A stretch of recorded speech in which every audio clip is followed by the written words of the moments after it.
Hola, mi nombre es Diana Góngora, vivo en Bogotá, tengo 38 años, soy administradora de empresas y he crecido escuchando ingresos reales con bienes raíces. Te invito a disfrutar del siguiente episodio. Para invertir mejor estás en Ingresos Reales con Bienes Raíces con Carlos Davis. Lo bueno, lo malo y lo feo de la inversión inmobiliaria. Directamente de quienes lo hacen todos los días. Regístrate gratis en carlosdavis.com y recibe nuestro informe gratuito de 7 verdades que tú crees que no te dejan crecer tu patrimonio. Ahora vamos al punto con Carlos Davis.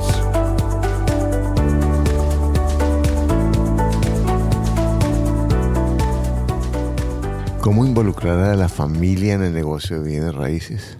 Cómo un par de profesores de una escuela pública crearon un patrimonio importante con bienes raíces desde la nada, pero lo mejor, involucrando a su familia, trabajando en equipo ellos y además educando a sus hijos para que además de sus profesiones tuvieran bienes raíces. Mientras siendo adultos trabajan en equipo, cada uno tiene sus propiedades, pero todos trabajan en conjunto. Este podcast es espectacular. Jorge y su esposa nos cuentan cómo han creado este patrimonio, cómo han involucrado a su familia y cómo han mantenido un matrimonio de 51 años en forma exitosa. Te vas a reír, te vas a divertir, te vas a conmover con esta entrevista maravillosa. Disfrútala.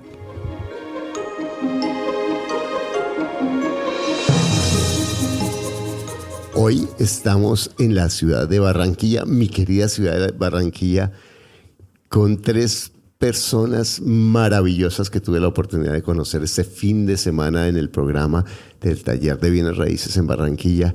Y aquí está Dilcia, Jorge papá y Jorge hijo. Y ellos, los dos son maestros y han creado un patrimonio muy respetable invirtiendo en bienes raíces. Pero además de eso, lo que más me llamaba la atención es que lo han hecho en familia, manteniendo cada uno su independencia y el crecimiento y respetando la profesión de cada uno de los hijos. Me parece una fórmula que cuando yo los oí, yo dije, yo salto y no los dejo ir sin hacerles una entrevista. Pero además hablé con ellos 5 minutos y Dilcia es absolutamente fenomenal. Hola Dilcia, ¿cómo estás? Bien. Miren cómo iniciamos esta empresa cuando por primera vez yo recibí una herencia. Le dije a mi esposo, oiga, ya que tengo esta plata, voy a comprar un carro para transportarme y ir donde quiera. Y me dice mi esposo, deja de cosa, eso es una locura. Vas a comprar es una casa. Anda, pero ¿y casa para qué si yo tengo casa? No, vas a comprar una casa. El carro a los 2 años ya se vuelve chatarra. Y tú tienes que asegurar bienes para el futuro. Vamos a tener unos hijos, 4 hijos. Entonces tenemos. Y así fue. Me convenció de tal manera que compré la primera casita.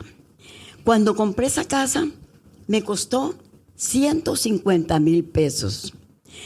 Y la recibí, la cogí de una herencia de mi padre que había muerto. ¿Hace cuánto? Hace, digamos, 35 años, 40 años. Y me dice él, ve, si tú hubieras comprado un carro, hoy fuera una chatarra. Y ya en cambio la casa, ¿cuánto? 150, ¿cuánto te dan? Digo, imagínate que el vecino me dice que tiene un hijo allá en Medellín, quiere venirse para Cartagena y quiere comprarme la casa. Señor, ¿por cuánto me da por la casa? 220 millones. Le dije, no la vendo.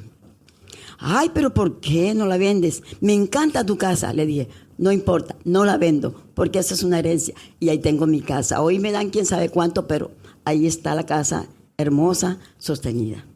Y así fuimos creciendo con el Señor, quien tenía sus bienes, y con la experiencia de él, trató de decirme pues que me diera cuenta que esto era lo que valía los bienes raíces. Bueno, ¿cuánto llevan de casados? Llevamos 55 años de casados, 4 hijos profesionales, 2 médicos, una odontóloga y una bacterióloga. Bueno, y tú eras docente. Nosotros somos docentes, trabajamos 40 años con el gobierno, porque como empecé con tarjeta de identidad, tenía que esperar la edad y eso me llevó 40 años trabajando con el gobierno y así pude trabajar y llevar a cabo el hogar con los niños. Pues tengo una historia que no quisiera contársela. Pero ya no las vas a contar, cuéntanos. Sí. No, mira, imagínense ustedes que cuando ya estábamos casados, nos robaron por primera vez, dice mi marido, esta vaina es por vivir solo. Le dije yo, bueno, pero vamos a hacer una cosa. Nos traemos a tu mamá que viva con nosotros, porque como eran 4 niños y trabajábamos los 2, teníamos que salir a las 5:30 de la mañana. Y en ese entonces era doble jornada. Tú trabajabas de 7 a 4 de la tarde. Hoy es que es la doble jornada, que la persona trabaja de 7 a 1 y de 1 a 7. Cosa que a mí me parece un error en la educación, pero bueno, doctores tienen la ley que pueden definirlo. Sin embargo, el señor me dijo, mira que tú eres la que quieres vivir con mi mamá. Entonces yo le dije, es que las mujeres somos la de la necesidad. No, porque mi mamá es tesa. Después no me estés quejando, digo, no importa, Jorge, yo sobrellevo la cruz con mi muchacha y mantenemos esto, porque así no podemos seguir con 4 niños abandonados, que el tetero, que esto, que no sé qué, y así nos mantuvimos. 55 años hoy, la experiencia pues que no es fácil, quizás porque ustedes saben cómo son las suegras, pero yo me sometí a todo eso por los 4 niños, y hoy por hoy me valió porque los tengo, ellos una en Bogotá, trabajando como... la segunda es en Medellín, allá está hace ya 13 años, es odontóloga y trabaja allá. El tercero es que es médico, neumólogo, internista neumólogo, y la última es bacterióloga, que hizo un posgrado en auditoría en salud. Bueno, a ver, oigamos a ese príncipe. A ver, Jorge, cuéntanos cómo siendo profesor y manejaste tus finanzas, porque en últimas un profesor no es que gane mucho dinero. Bueno. ¿Cómo hiciste para hacer ese cambio? Inicialmente, pues, yo me hice economista en la Universidad de Cartagena, pero me sentí más atraído por la docencia. Entonces, empecé en la docencia y allí tuve un traspié. Yo no tanto, mi hermana que era un poquito de izquierda, y en aquella época Durán Duzán perseguía a la gente de izquierda y entonces la trasladó para La Guajira, como quien dice, para que se muriera allá. Entonces, a mí dijeron, el cerebro, hay que también que acabar con el cerebro que está ahí incrustado, que es el hermano. Entonces a mí me votaron, me hicieron un favor, porque yo era una persona escalafonada y demandé. Como el colegio era nacional, yo gané ese pleito porque la directora dijo que yo tenía una hoja de vida intachable, que ya no entendía por qué me habían quitado. Entonces, los magistrados de Bolívar me dieron la razón, el parte fue favorable. Como el colegio era del Ministerio de Educación, asociado al Ministerio de Educación, fue en consulta al Consejo de Estado. ¿Entiendes? El Consejo de Estado dijo, bueno, si los horarios no se encuentran, este señor trabaja en la mañana aquí y en la tarde acá, nosotros damos el visto bueno, porque era una época en que casi no había profesores, porque no había muchas facultades de ciencia de la educación. Entonces, consulta al Consejo de Estado nos dio favor y yo gané ese pleito. ¿Y cómo compraste tu primer Todos los años, a final de año, me daban mi plata contante y sonante. O sea que, porque el fallo decía, páguese todas las prestaciones dejadas de percibir desde el momento que fue sacado hasta cuando sea reintegrado.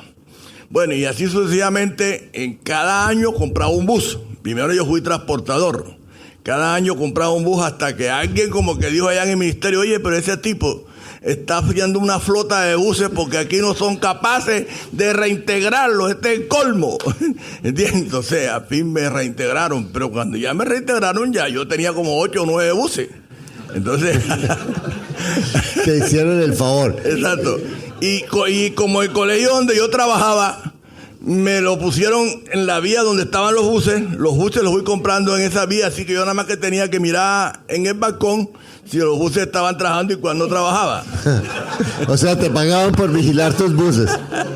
Bueno, una pregunta, pero tú recibiste eso y ese criterio de cuando le dijiste a tu esposa, yo no compre un carro, sino compre un apartamento, y comprar los buses y tener esa, porque no compraste los 9, fuiste comprando uno a uno. Sí. Entonces, háblanos un poquito de esa estrategia. Bueno, entonces, ¿qué sucedió? Que yo llegué en la edad de oro del transporte, cuando había el subsidio de transporte y etcétera, el gobierno pagaba una parte, pero a medida el gobierno quitó el subsidio y las cosas se fueron poniendo peor, se fueron empeorando.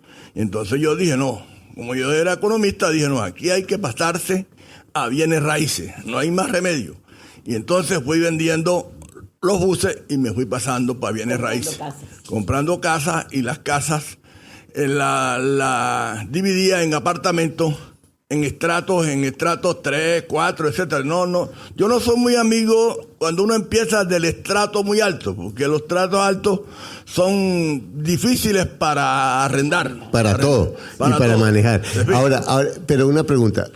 Yo he oído muchas historias de personas que se ganan su pensión, su liquidación, o que les entra en dinero y que compran un bus o que compran un taxi y después terminan quebrados por eso.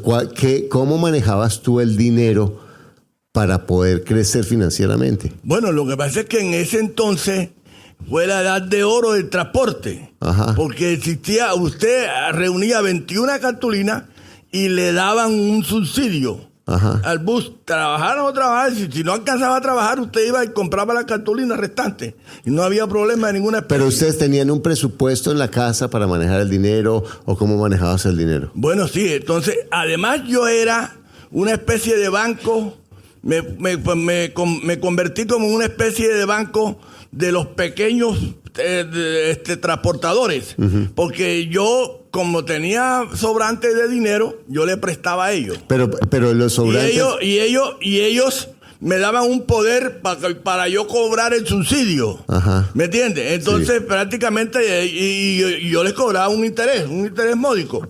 Pero entonces se fueron, cada vez que ellos se dañaba un carro, ellos iban donde mí, yo era el banco. ¿Pero qué hacías tú diferente a ellos para tú tener liquidez y ellos no?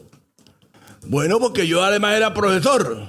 Es que yo tenía el ingreso de profesor, nunca dejé de ser profesor. Cuando me votaron en los colegios, en el colegio oficial, los colegios privados, como tenía una buena hoja de vida, me dijeron, no se preocupe, venga acá y nosotros le damos el tiempo que usted le quitaron. No se preocupe. Claro, pero tú cuando recibías más plata, ¿aumentabas tus gastos o mantenías los mismos gastos? No, prácticamente los mismos gastos. Yo no... ¿Eras organizado con tu dinero? Sí, exacto, organizado en ese sentido. Yo tenía los mismos gastos. La casa que yo tengo en Manga, en barrio residencial de Cartagena, vale, se la escrituré ya a los hijos, ¿entiendes? Ahora, bueno, y la primera, entonces vendiste los buses y compraste la primera propiedad. ¿Cuál fue la primera propiedad que compraste? En un barrio que se llama Martínez Martelo. Ajá. ¿Verdad? Compré la primera propiedad, después el señor que estaba al lado también me vendió la de él, y así fui comprando, y después me decía... ¿Y cuál era tu criterio para comprar esas propiedades? Que fueran, o sea, que la casa fuera barata, que fuera grande, que fuera pequeña, bueno, ¿cuál era? Primero que no fuera a comprar una ciénaga delante de la casa. Ajá. Porque eso es lo primero. La ubicación es importantísima. O sea, que al adquirirla, yo me daba cuenta los años que tenía de construcción, me daba cuenta también sobre la ubicación y la demanda que podía tener en un momento dado. Entonces yo me di cuenta que el sector, la gente allí no tenía suficientes medios para alquilar una casa, entonces yo la fui dividiendo en apartamentos. De manera que estas casas divididas en apartamentos eran más asequibles a los oferentes, a los que estaban aspirando y entonces las fui alquilando. Entonces tú lo que veías es que estuvieran bien ubicadas, que no se te fueran a inundar y que pudieras tener espacio para subdividirlas y sacar apartamentos que pudieras rentar. Entonces, de esas tres casas salieron 9 apartamentos. 9 apartamentos con sus servicios sanitarios, con todo, independiente. ¿Y entonces tú mismo arrendabas o tenías agencia? No, nosotros tenemos una empresa lo que se llama una inmobiliaria. Pero primero, ¿cómo comenzaste? Para personas jurídicas. Pero y tenemos también como persona natural, pero empezamos como persona natural. Entonces, al comienzo, y yo sé, y eso es lo que me parece fascinante, llegas, y perdóname que a veces te interrumpa, pero yo quiero sacarle el jugo a esta entrevista, que tantas cosas tan maravillosas. Entonces tú comienzas tú mismo escogiendo los inquilinos y manejando los arriendos. Sí, claro, exacto. ¿Qué hago yo? Yo le entrego unos requisitos. El requisito, bueno, que los señores trabajen, sí, y demuestren certificado laboral. Segundo requisito, que la persona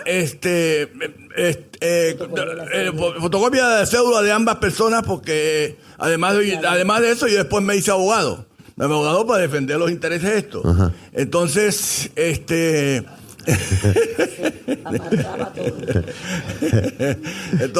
entonces, además de la fotocopia de la cédula, una constancia de donde vienen ellos, donde habitaron, que demuestre que fueron buenos clientes, buenos inquilinos y que cumplieron con su deber. Exacto, entonces, para que tú estés seguro que... Esos son los requisitos que yo exijo. Y el fiador. Perfecto. Y el fiador, normalmente es un Y fiador. un fiador, que el fiador que tenga más o menos, que tenga su carta laboral, además de su carta laboral, fotocopia de la cédula, y además de eso, que también sea una persona correcta. Entonces tú fuiste vendiendo los buses, fuiste invirtiendo esa plata en bienes raíces, en esas casas, fuiste remodelando eso para sacar los apartamentos, y ese dinero que tú ganabas adicional, lo que hacías era que volvías y lo invertías en bienes raíces. Claro. El modelo es el mismo. Claro, exacto. Fuimos aumentando el número de apartamentos y lo escogíamos de acuerdo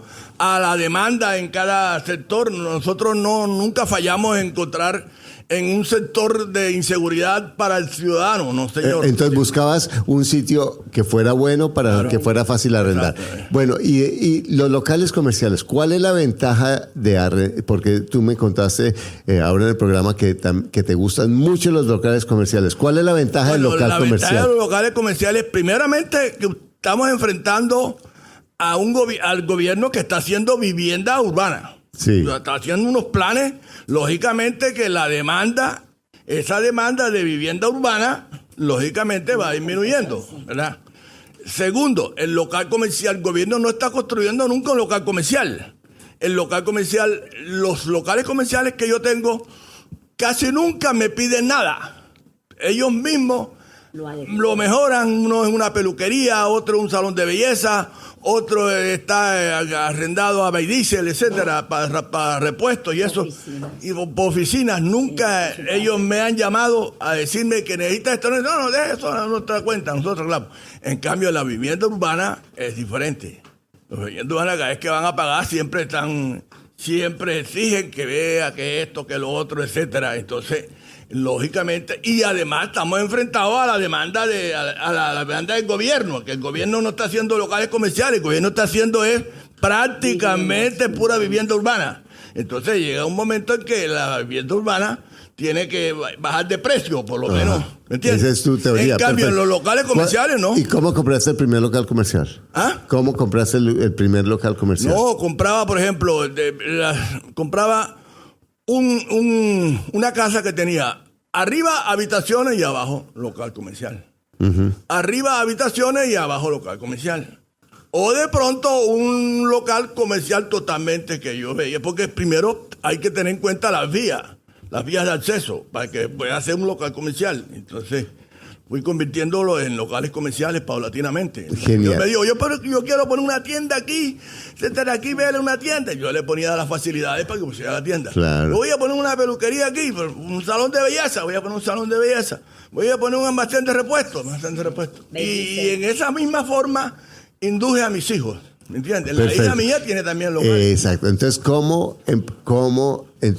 metiste a tus hijos en el negocio de los bienes raíces? Bueno, la hija empezó ensayando con transporte y se dio cuenta que el transporte, que unos taxis les fue mal. Ajá. Cuando sobre su llanto, yo dije, no, hombre, vende esa cuestión y métete en esta vaina. No cometas el mismo error de tu papá. Sí, exacto. Da la vuelta y empieza aquí. Bueno, y fíjate que ella hizo el curso allá en Bogotá. Sí. Este curso lo está en Bogotá y también se Entró a la mentoría, sí. también entró a la mentoría. Sí. Ella es médica, ¿entiendes? Exacto. Y entonces vendió sus taxis y... vendió sus taxis y empezó también a meterse en bienes raíces. Perfecto. Tiene en Bogotá y tiene en Cartagena. Bueno, Locales comerciales. y tiene... locales comerciales. Listo. Entonces, lo Y que... tiene en Estados Unidos, que yo le dije que compró allá en Pembroke, en Miami. Bueno, entonces, dos cosas que quiero preguntarte. Sí. La primera, tú les enseñaste a tus hijos, normalmente una de las cosas que vemos que es fácil es que los hijos de una persona acomodada, empresaria, se vuelven consentidos y cómodos y no hacen las cosas de la misma manera como lo están haciendo los padres. Pero yo veo que tus hijos son profesionales súper comprometidos, pero además empresarios en bienes raíces con una visión que me tiene absolutamente conmovido. ¿Cómo hiciste o cómo hicieron ustedes dos, Sí. cierto, para crear esa mentalidad en sus hijos? Bueno, se juzga por los resultados. Pero ¿cómo lo hiciste? Ellas veían que su papá, cuando fue transportador, de pronto no les fue tan bien que con los bienes raíces. Ajá. Entonces ellos, lógicamente, el ejemplo arrastra. El Ajá. ejemplo va arrastrando paulatinamente. Y entonces ellas se dieron cuenta que ya ella ensayó en el transporte y le fue mal. Él también ensayó en el transporte y también no le fue muy bien. Entonces ellos todos se dieron cuenta y dijeron, no, aquí no hay más remedio si uno viene raíces. Bueno, y aquí vamos a hablar con Jorge Junior, que es un médico muy exitoso, pero con una mentalidad de empresario muy, muy clara. ¿Cómo estás, Jorge? Muy bien, muchas gracias, Carlos. Es un placer estar en tu taller. La verdad es que estos son de las pocas escenarios, bueno, que no sé, creo que a mí como médico igualmente pasa a los demás, uno puede ver en alguna ciudad de Colombia fácilmente. O sea, hablar de bienes raíces, probablemente uno vea las inmobiliarias, vea a los que están dentro del medio, pero personas que probablemente no estén, o sea, tú estás dentro del medio, no tienes una empresa, tienes pocas oportunidades para poder ver este escenario que es excelente, que podamos nosotros aprender y crecer y tener esa visión que de pronto pudimos comenzar inicialmente. Bueno, para mí es un honor que personas tan exitosas estén aquí en este taller, porque estoy aprendiendo de ustedes junto con un aplauso para ustedes. Date un aplauso a todos. Aquí tenemos 40 personas en Barranquilla. Bueno, ¿cuál sería la fórmula que utilizó tu papá y tu mamá con ustedes? ¿Que tú tienes hijos?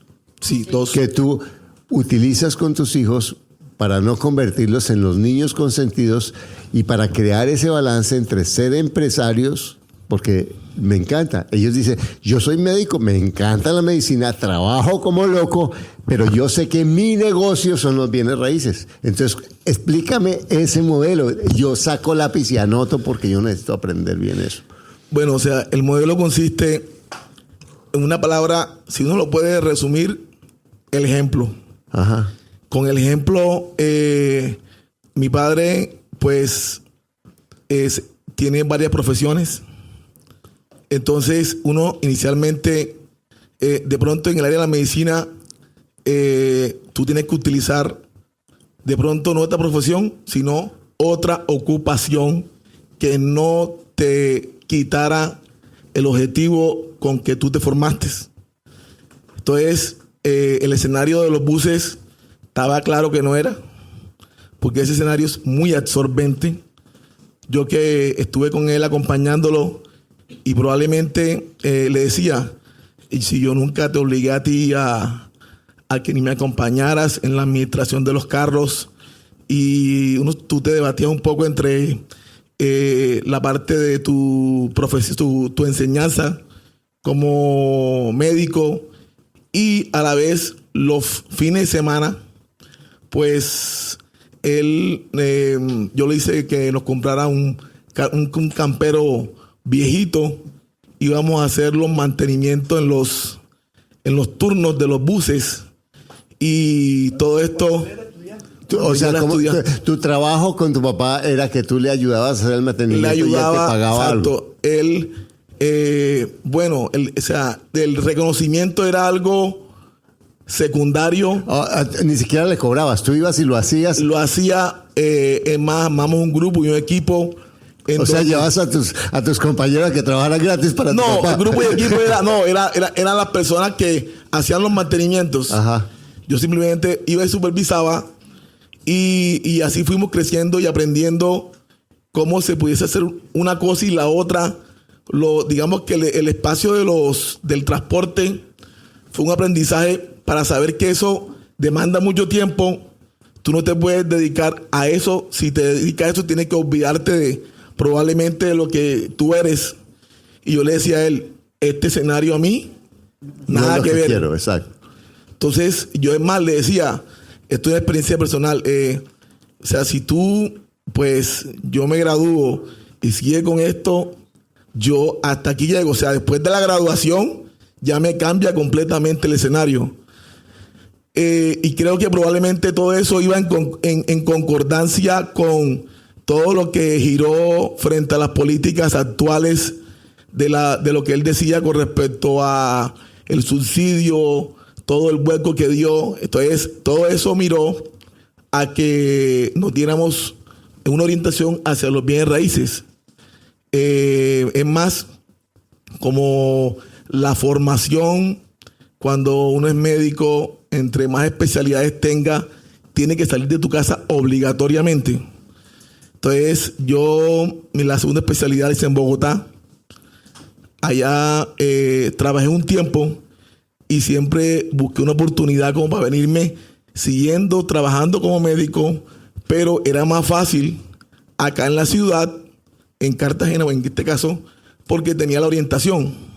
Entonces, la orientación era fundamental para efecto de lo que tú pudieses hacer. Es más, yo las propiedades que adquirí. ¿A qué edad compraste la primera propiedad? La primera propiedad la compré hace más o menos unos 9 años. O sea, ¿tenías cuántos años? ¿Tienes? Ya 37. ¿Tenías 37? Tenía 37, o sea. Ajá. No, o sea, entonces... Pero compraste la primera propiedad cuando ya eras doctor. ¿Y la compraste, tu papá te ayudó o la compraste solo? Sí, claro, no. O sea, ¿cómo hacíamos? Esto era un trabajo en equipo. Él pegado de los periódicos, pegado de la búsqueda yo le diciendo, aquí tengo algo, tú te encargas de buscar. El buscador era él. La que hace las llamadas para poder contratar lo de la parte de los arriendos es mi mamá. Mi madre, o sea, se encarga ella le encanta, le gusta la parte telefónica, clasificados, y él buscaba las propiedades. Entonces, cuando él encontraba algo, él, como ya era abogado, hacía todo el saneamiento de títulos y todo eso directamente. Y nosotros, pues, inicialmente hemos ido comprando casi el contado. Ajá. Digamos que los préstamos que yo hice fue un préstamo familiar. Ajá. En donde es una gran ventaja porque la familia es completamente diferente a un banco. Muy distinta, exacto. Entonces, no todo el mundo tiene esa oportunidad. Igualmente, pues fuimos creciendo poco a poco. O sea, mi papá, habla de la primera propiedad. Eran 2 locales y un apartamento. Sí, no importa. O sea, bueno, costó 70 millones de pesos. Aquí en Cartagena. En Cartagena. Y entonces tú compraste la primera propiedad para arrendar. Para arrendar. Listo. Y entonces tus arriendos los recibía quién. Entonces, nosotros tenemos todo el andamiaje de la persona que nos cobra, es la misma que nos hace los arreglos. Que todo es el equipo de la familia. Todo el equipo de la familia. Y tu hermana, las propiedades también, tú le ayudas a buscarlas, tú, Jorge, papá, Dilcia le ayuda a hacer las llamadas para arrendar y todo eso, y para los clasificados, y tú haces el estudio de títulos, después la arriendan, y entonces los arriendos llegan a la cuenta de ella, ¿cierto? Porque cada uno maneja sus cuentas independientes. A las cuentas de cada quien. Es más, el mismo trabajador que teníamos que nos ayudaba para los buses, que era como la persona principal, era un obrero de la casa de mi papá. Yo a ese señor, no me da pena, lo enseñé a leer y escribir, lo enseñé hasta a conducir, le sacamos licencia, porque vimos en él una persona que tiene unos valores inmensos frente a lo que era la honradez. Sigue siendo el empleado de mi padre. Han creado un equipo. Ahora yo quiero hacerte una pregunta, Jorge. En pensiones, en todo. Les pagan todo, cuidan su gente, exacto. Jorge, esta pregunta, Jorge hijo. Eso suena divino, pero hacer negocios con la familia para la mayoría de nosotros dice Eckhart Tolle que si quieres iluminarte, ve a pasar un fin de semana con la familia, ¿cierto? Porque la mayoría de nosotros es fácil que la familia me apriete todos los botones y que me hagas, todo sea fácil para que se me salga la loca de la casa. Y tú no solamente estás trabajando con tu papá, con tu mamá, que ya son personas de edad, que tienen sus puntos de vista, sino que son tus hermanos, y además te veo con tu papá y con tu mamá con una relación súper cercana, pero no te veo como la persona sumisa, sino como un hombre, un empresario muy, muy en su lugar y muy con esa relación respetuosa, pero independiente. Estoy aquí por él. Él te trajo. Yo fui el que lo traje a los dos. O sea, yo les pagué, le dije, ya me deben. Cuando ya te deben, tú tienes un control sobre las cosas. O sea, tú sacaste eso de tu mamá o de tu papá, o de los dos. Pero cuéntame, ¿cómo? No, en serio. Y esta es una pregunta muy seria. Y aquí hemos hablado de pensamiento.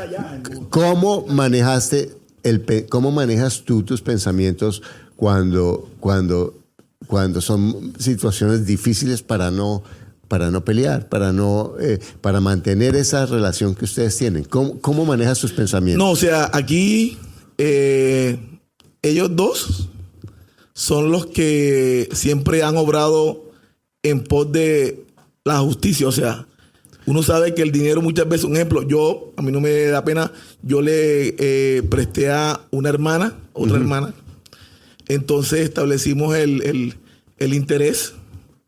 Y pues después fuimos abonando hasta que final. Y siempre mi hermana, nunca me atrasé. Yo sabía que ellos tienen la autoridad a pesar de que nadie se va a volar al otro. O sea, la plata del uno es del uno y no del otro. Entonces respetan mucho. Respetamos mucho lo que es la parte del dinero. Y los acuerdos entre ustedes. Y los acuerdos se cumplen. Pero sagrados. Sagrados. Ahora, bueno, cuando tú tienes ganas de estrangular a tu hermana o a tu papá o a tu mamá, tú no me vas a decir ahorita nada, que ahorita yo te voy a preguntar a ti. ¿Cómo haces? Y de verdad, y no, eso es, en serio, en tu pensamiento, porque ahí es donde está el desafío. ¿Cómo manejas eso? No, siempre que se hace una transacción entre nosotros, ellos están de por medio. O sea, ellos son como los garantes porque tienen la autoridad con el ejemplo y la parte moral para que el otro no incumpla. Entonces, en esto siempre ha habido, o sea, mucha relacionabilidad, por lo menos con mi hermana, que es la otra que tiene bien raíces, y mi hermana menor, que es la que menos tiene, probablemente. Pero ya va dentro. Sí. En esto. ¿Y cuántos años tiene tu hermana menor? 30 y pico. Y allá compró propiedades. Sí. Bueno, entonces, y la agencia que tienen de bienes raíces ¿Cada uno le paga una comisión a la agencia? ¿Cómo manejan No, o sea, está inscrita en Cámara de Comercio. Sí. Y mi papá es la que se encarga, pero el trabajador, o sea, le pagamos por comisión fuera de un básico. Sí. Entonces, ¿qué quiere decir? Que lo que él gana mucho más por las comisiones de cada cobro entre todas las propiedades de la familia. Y no solamente gana, pero también gana por todos los arreglos que él hace. O sea, como es la misma persona y ya tenemos más de 20 años de estar con nosotros desde los buses hasta ahora con los bienes raíces, y después andaba de un lado y de otro. Entonces, es una persona que nosotros hemos ido siempre. Esto es algo importante, porque siempre yo le digo, bueno, y esa persona, cuando le pase algo, siempre va a ser, tú tienes que pensar en la generacionalidad que pueda generar en aquellas personas que son de confianza, adherente, y que no son ni 1 ni 2 pesos que tienen por medio el cobro de todos los bienes, hablando de Cartagena. Bueno, y ahora vamos a hablar de tus hijos. ¿Qué edad tienen tus hijos? Uno tiene 20 años. ¿Y ya tiene bienes raíces? Es el séptimo semestre de medicina en las Avenidas. Sí, es séptimo, listo. ¿Y tiene bienes raíces tu hijo ya? No, todavía no, porque tuvo cédula hasta hace 2 años, más o menos. ¿Qué es lo que hace tu familia que no hacen las demás familias para ser tan unidas, que es mucho más importante, unidas y exitosas financieramente? Lo primero, que aquí nada es regalado, todo es ganado. ¿Qué quiere decir? Que lo es de mi padre, lo es de nosotros, y así lo ha establecido él desde un principio conjuntamente con mi mamá, mi madre. Entonces, o sea, que usted no le pone las reglas a él porque él es mayor. Retírate, papá, que tú ya estás viejo. No, eso ni se te ocurre. Eso ni se me ocurre. Porque tú sabes cuál va a ser la respuesta. Claro, la tengo clara. Exactamente. Ni no te gastes mi herencia. Eso no le dirías a tu papá. Papá, ¿qué vas a hacer con mi herencia? No, eso en el código de la familia no escrito es algo que no cabe. Porque él es responsable de lo suyo y dueño de lo suyo hasta que a él se le dé la gana o él se muera. Correcto. Mientras tanto... Nosotros hemos ido cediendo paulatinamente los bienes a ellos. En el sentido, hemos establecido una figura que se llama en derecho a la nuda propiedad. O sea, que nosotros tenemos derecho a usufructuar el bien mientras vivamos. Cuando se muera, ellos directamente ya no hay que hacer sucesión, no hay que pagarle ganancia ocasional al gobierno. El 70% que se lleva el gobierno no se lo va a cobrar a ellos, porque ellos ya van a ser propietarios de eso, porque esa es la ventaja de ser abogado. Sí. Exactamente. Y se lo recomiendo. La verdad es que esta parte se la recomiendo a todos los que tengan bienes, para no dejarle el 70% de los bienes al gobierno. Entonces, uno ya... En este momento, que somos una pareja de 50 y pico de años de casado, estamos tratando de cada día valorar esa parte para que los hijos también reciban el beneficio de uno, ya que son unas personas que se lo merecen, ¿cierto? Y uno trabaja todo por ellos. Entonces, ya dijimos, ya pusimos la primera parte, la primera casa, que es donde vivimos, que vale, como dice el señor. Entonces ya esa parte la arreglamos y cada cual pagó lo que le correspondía en notaría para hacer el traspaso del bien, y ya ellos están. Ahora estamos pendientes de otro bien. Bueno, Dilcia, dime una cosa, ¿cómo hace uno para vivir 51 años con una pareja? 55. Dinos ese secreto que a mí me parece fácil. ¿Cuál es el secreto a ver, enséñanos? Ay, la verdad es que... No. Me parece... No, es que miren, primero que todo, las mujeres tenemos que revestirnos de un poquito de inteligencia. Cuando hay un patrimonio de por medio, utilizar la inteligencia, no tirar el buey a la calle, no, y tratar de sostenerlo en casa. Jorge, hijo, gracias. ¿Qué le quisieras decir hoy, en este momento, a tu mamá, que ha sido para ti en este éxito que tú has tenido financiero y en construir esa familia? ¿Qué le quisieras decir hoy a ella? Pues palabras, la verdad es que uno queda como mudo en medio de lo maravilloso que los dos han sido para toda la familia. Ella en especial porque... Mira, díselo a ella, como si ella en especial... ¿Cómo le dices, tu mamá? Sí, mami. Ella en especial era la persona, mientras él trabajaba, porque él trabajaba 2 tiempos completos, ella nada más trabajaba un solo tiempo. Entonces, lo del colegio, las tareas, eso sí que nosotros tuvimos con nuestra abuela, que en paz descanse, y una tía que también tiene un colegio de la familia. Entonces, ayudó bastante. Ayudaron a la formación de todo y cada uno de nosotros.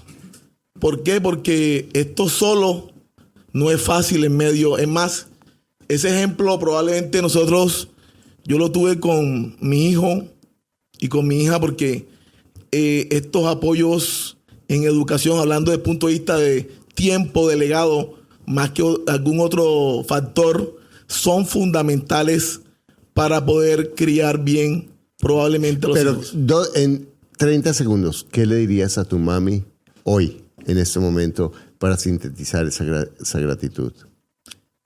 Que pues mi Dios la tenga viva todo el tiempo habido por haber, porque eso para nosotros sigue siendo, mientras nosotros estábamos aquí en el curso los dos, ella recibía las llamadas de los apartamentos que estaban llamando para poder arrendar, de los desocupados, y le encanta eso, lo de la relacionabilidad. Una persona...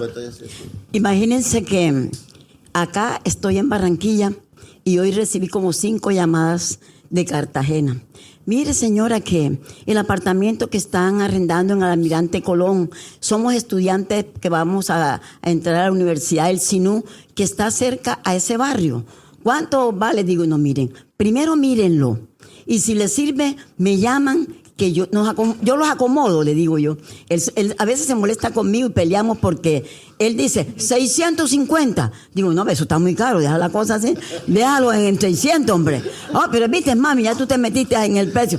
Deja la cosa, que son unos estudiantes. No, esos estudiantes vienen con plata y tal, igual.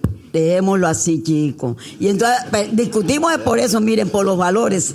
Pero yo que sé cómo está la situación hoy, porque aun cuando se diga lo que se diga y hablemos lo que hablemos, la situación está un poco dura, durísima. ¿Y qué pasa? Que unos niños que vienen a estudiar acá a la ciudad para pagar una universidad, ya, y arrendar y los papás sostenerlos allí, yo me conduelo mucho y entonces le rebajo y él se molesta. Le digo, no, déjalo así. Entonces, así me toca. Y a mí me fascina de atender a la gente, y yo me encargo de los clasificados y los mantengo al día y les voy diciendo, informando. ¿Qué edad tienes tú? Yo, ni les digo porque se asustan. 75 años. 75. Sí. Increíble. Bueno, un aplauso, ¿eh? Increíble. Bueno, ¿y qué le dirías a tu papá, Jorge? Pues, no, mi padre, o sea, ambos... cuando yo estaba hablando con mi hermana, le decía que probablemente él tuvo que hacer o fue mentor en un momento de algún taller que nosotros ni nos dimos cuenta, con todo lo que nos ha enseñado en medio de todo, porque él incluso como economista, como abogado, organizaba su léxico. Entonces, cuando usted hablaba de que aquellos vendedores que quieren comprar rápidamente, entonces yo decía, mi padre se llama vendedor deseoso.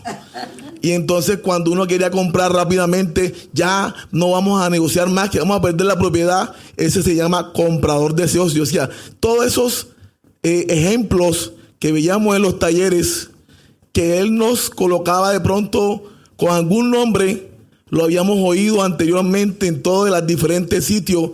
De hecho, la mayoría de bienes de local comercial están cercanos a colegios, universidades, o sea, todo eso cuando estábamos hablando de cómo localizar el puntaje, y nosotros nunca sacamos puntaje de nada, pero no lo teníamos claro en medio de la compra. Es más, muchas veces era la perspectiva, que porque quedaba cercano a un colegio, ese colegio, si tenía un jardín enfrente, más adelante iba a crecer y lo iba a convertir en universidad, o iba a extender el colegio, un colegio que fuese de nacional o con empresas nacionales.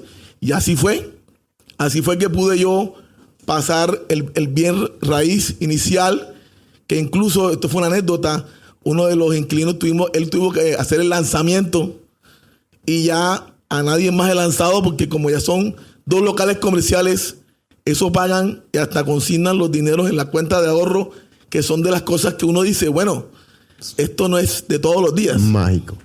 Bueno, ha sido a ver, dime. Si me permite un segundo. Ajá. Me voy a demorar 5 minutos. Dale. Para regalarle al auditorio una de mis cualidades que yo tengo. Dale. ¿No saben? Ajá. Yo soy declamador. Ajá. Y verán ustedes que a pesar de la edad, no se me olvida ni un ápice. Y podía pasar de pronto aquí, no solamente declamando una, sino muchas. Lo que pasa es que el tiempo no lo permite. Bueno, dale. Esta se llama En Paz. Muy cerca de mi ocaso, yo te bendigo vida, porque nunca me diste ni esperanza fallida, ni pena inmerecida. Porque veo que al final de mi rudo camino, yo fui el arquitecto de mi propio destino. Que si extraje la miel o la hiel de las cosas, fue porque en ellas puse hieles o mieles sabrosas. Cuando planté rosales, coseché siempre rosas. Hallé muy largas las noches de mis penas, mas tú no me prometiste tú solo nochebuenas. En cambio, hallé algunas santamente serenas. Cierto es que a mi lozanía va a seguir el invierno, mas tú no me dijiste que mayo fuese eterno. Amé, fui amado, el sol acarició mi faz. Vida, nada me debes, vida, estamos en paz. Wow.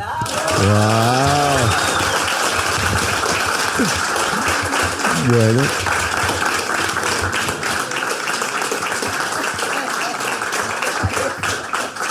Bueno, ha sido de verdad un episodio absolutamente extraordinario. Y cuando tú estás escuchando esto, estás pensando ahorita en, ay, me gustaría quizás que tener esto que ellos tienen o hacer esto que ellos hacen. Pero no hay nada que tú no puedas hacer. Y ninguna de las cosas que ellos nos han planteado hoy es secreto, más que la persistencia, el respeto por el otro, la paciencia, la tolerancia, la gratitud, la admiración, el afecto. Como en toda familia hay rollos. La diferencia es que el rollo no es más importante que el afecto. La diferencia es que el valor es más importante que el momento. Que las reglas de la familia son cuidarse a sí mismos, entre ellos, respetarse, admirarse. Jorge Hijo, aunque es un hombre exitoso, profesional, mira a su padre y a su madre con gratitud, con respeto, con admiración. No han perdido la posibilidad de reírse de sí mismos. No están enfocados en lo que no funciona, no están enfocados en lo que no hizo, en el que prefirió a mi hermana, en que prefirió a mi hermano, en que a mí sí no me prestó, en que al otro sí le hizo, en que mi papá hizo esto, mi mamá hizo lo otro, porque en últimas es a través de la admiración y el respeto. Y esta mañana hablábamos esa frase de Kobe, que hoy la traigo para cerrar este episodio. Cada familia infeliz tiene una fórmula para ser infeliz. Su propia fórmula, su propio cuento, su propia historia. Y es que nosotros pasa esto, y es que mi papá hace esto, es que mi mamá no hizo esto, es que mis hermanos, es que nosotros... Cada uno tiene una historia. Mientras cada familia, todas las familias felices tienen el mismo modelo. El respeto, el perdón, la gratitud, la admiración. Papá es papá hasta que muera. Mamá es mamá hasta que muera. Yo como hijo no tengo ningún derecho de pedirle a mi papá que sea lo que no es. Ni a mi mamá. Puedo cuidarme a mí mismo, pero ellos van a ser lo que ellos son. Y yo voy a agradecer lo que soy, que es de ellos. Y voy a entender que lo que tengo, que quizás lo traje con ellos y que no me gusta, es algo que yo puedo trabajar en mí. Para no pasar por esos caminos espinosos que quizás les han traído dolor y sufrimiento. El humor sana. El perdón sana. Pero lo mejor es la determinación de crear el tipo de relación que tú quieres. La única diferencia entre una familia feliz y exitosa es un pensamiento. Mi familia es feliz y mi familia es exitosa. Y no importa que muchos días estemos infelices y las cosas no salgan como yo espero. Y no importa que a veces no me sienta tan exitoso, porque eso es solo un pensamiento. Porque lo que tengo es lo que yo tengo. Muchas gracias. Y mira hoy qué es lo que tú tienes que podrías valorar. Qué es lo que tú haces que podrías hacer, que no estás haciendo, para crear el tipo de familia que tú quieres y que tú te mereces. Porque es posible tener una familia maravillosa. Es posible tener éxito financiero, es posible tener una familia balanceada y una vida balanceada si yo cada día me comprometo a crear eso que yo quiero. No te pierdas el próximo episodio de Ingresos Reales con Bienes Raíces, y muchas gracias por abrir hoy tu corazón y tu mente a compartir esta maravillosa experiencia. Gracias por escuchar tu podcast Ingresos Reales con Bienes Raíces. Únete a nuestro blog y audio semanal en carlosdevis.com. Conoce nuestros talleres de bienes raíces. Visítanos en Facebook y deja tus comentarios. ¿Quieres comprar propiedades con 30% de descuento o más sin usar los bancos? No te pierdas esta información que tengo en mi canal, que te va a transformar tu pensamiento y te demuestro que tú puedes comprar ya propiedades con lo que tienes. Mira, suscríbete a mi canal aquí y activa la campana y observa este video que tengo aquí. Te va a cambiar la vida, te espero.